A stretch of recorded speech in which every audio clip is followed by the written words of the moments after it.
welcome back everybody. This is Laura with Jot and Tittle Vintage Typewriters.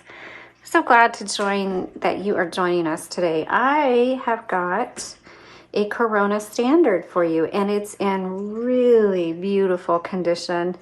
This is a 1941, one of the earlier years that it was out.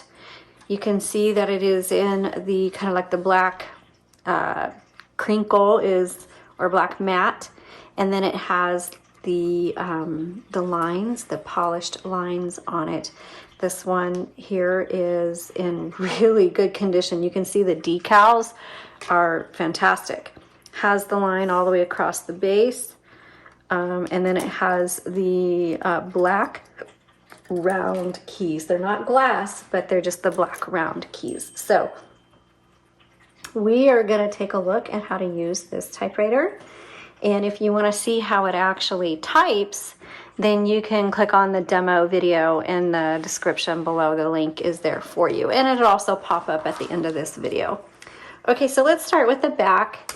And here you're going to see the margins where you just press and drag. And now this one is a little bit different because mostly on the other ones that we've seen, all these accent metal pieces are normally the chrome or the silver, but this one has a lot of black metal accents, even here on the sides and even the margin sets. We haven't seen the black metal before, so this one is kind of a little bit different. And you can see the back there. Okay, this one does not have a tab set, just so you know, but so we've got the margins. This is your carriage area. To move the carriage, there's a lever right here. It's also on the left side. You just pull that in, moves the carriage. Oops. Oop, what happened to my bell? Here's my bell. There's the bell. This kind of holds your paper down. Your ribbon, and this can have, we have a single color in this one, but you can put a 2-color in the Corona Standard. I'm just going to pop open the top for you to see it. So this uses a universal ribbon. You can get your ribbons on our website at jotandtittletypewriters.com. Again, the link for the ribbons is below in the description. The universal ribbon is a 2-inch spool with a 1/2-inch ribbon. The black only, sometimes people prefer that just because not everybody uses the red, and it gives you double the use of it. You just turn the spools upside down when it's time to get a new ribbon, and you've got like 2 ribbons in one.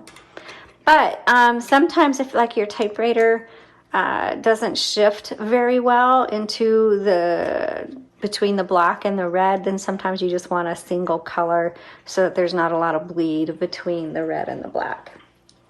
Okay, so to change them out, you just lift it out like that, and then you're gonna have to unthread it from all the guide wires. So guide wires here and in the middle. If you go to that product listing link in the description, there's an up-close photo of this whole area that you can use as a reference, and you can save it, bookmark it, whatever you need. When it's time to put it back in, make sure you just drop your ribbon down in there. Now keep in mind, and also it's very messy to change out your ribbons.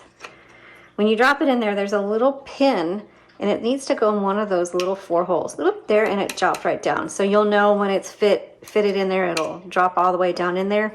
Your ribbon needs to come this way, okay? So it's gonna come off from the top and across.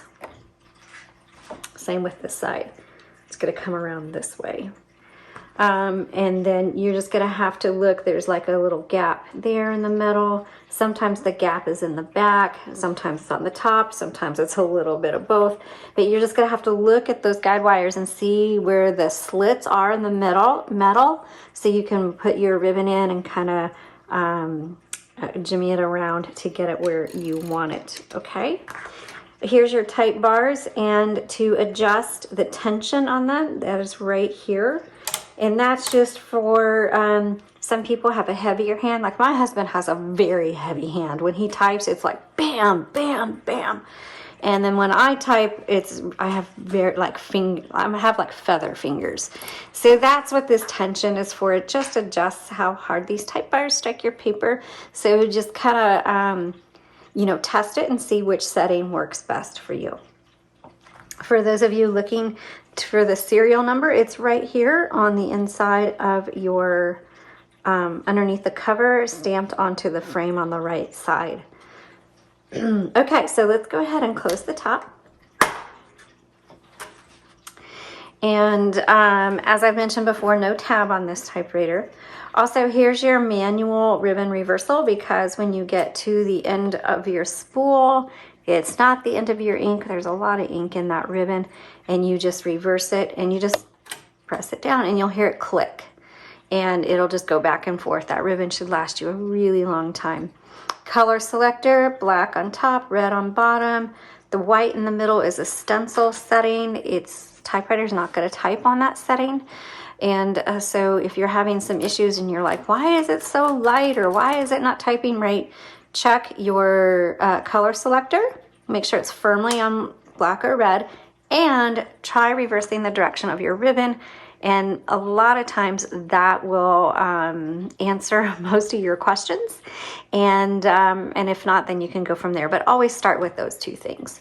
Okay, we have backspace. And backspace is, it doesn't erase. It just, when you make a mistake, which you will, you can't use a typewriter and not make a mistake. We're so used to computers where we can erase our mistakes immediately and the computer tells us when we make a mistake. That's not going to happen on the typewriter. And you just need to embrace those mistakes. Now you can get some correction ribbon and liquid correction in different places. If you want to use that, that's fine. Just keep in mind it kind of makes a mess of the typewriter. And then you can use an eraser from a pencil, but if you do that, please move your carriage over and whichever side you're on, and try to erase where the little shavings don't fall down into your typewriter.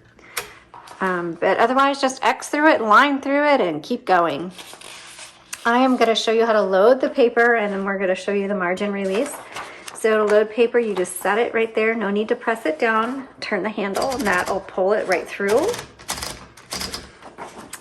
As I say that, there we go. That little roller underneath can grab it. And then these help keep that paper taut against the roller. You can see that I rolled it nice and even. Yay! But if it wasn't even, then you can take this lever right here on the right side, pull that forward, and adjust the paper to where you need it, re-engage. Also, when you're done typing, pull that forward and, pull your paper out. On this side, so here's your return handle.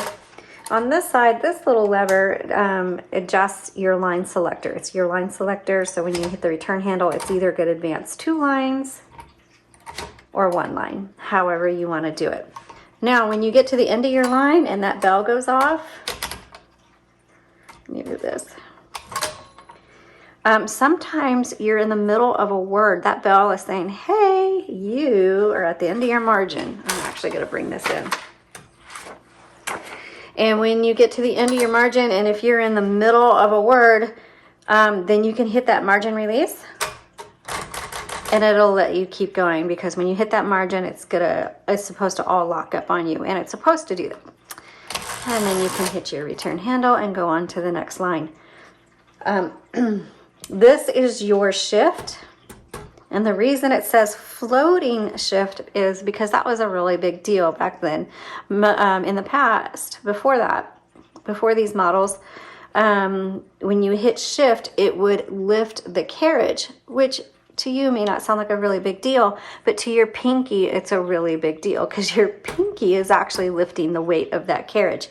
So this floating shift actually moves this whole escapement, this type bar area, and it's much lighter and much more pinky friendly. And here's your shift lock. So you just press that locks so you can type in caps. And the shift goes from lowercase to uppercase for those of you who don't know. And for those of you who know nothing, you're like really young and you know nothing about this, the symbols above the numbers are your uppercase symbols. So, and then to release the shift lock, it doesn't matter which one, just press the main shift and it'll release. Okay, that's how you use a Corona Standard. This one happens to be a 1941. Probably operates very similarly within the years, a few years around it. It's not like it is today where every year we get a totally different model and it works totally different. That's just not how things were back then. So I hope this helped you learn how to use your typewriter. If you need anything for your typewriter, please visit our website at jot-tittle-typewriters.com. We've got ribbon, we've got typewriter covers, we've got vintage paper, we've got non-slip pads, we even have puzzles. I love puzzles.